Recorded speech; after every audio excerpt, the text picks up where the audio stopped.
ಆಡಳಿತಕ್ಕೆ ಸಿಬಿಐಗೆ ನೀಡುವಂತೆ ಮನವಿ. ಮಧ್ಯಾಹ್ನ ನಿರ್ಮಲಾ ಸೀತಾರಾಮನ್ ಭೇಟಿ.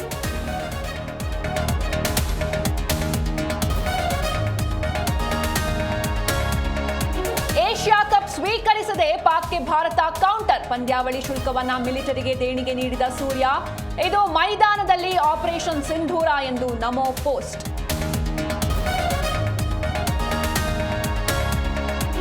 ದಿನದಿಂದ ದಿನಕ್ಕೆ ಹೆಚ್ಚಿದ ಭೀಮಾ ನದಿಯ ಪ್ರವಾಹ. ಯಾದಗಿರಿ ನಗರದ ಹಲವು ಪ್ರದೇಶಗಳು ಜಲಾವೃತ. ಉಸ್ತುವಾರಿ ಸಚಿವ ಶರಣಬಸಪ್ಪ ದರ್ಶನಾಪುರ ಭೇಟಿ.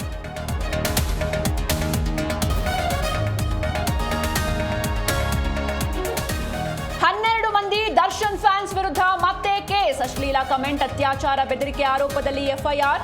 ಗೋವಿಂದರಾಜನಗರ ಠಾಣೆಯಲ್ಲಿ ಎಫ್ಐಆರ್.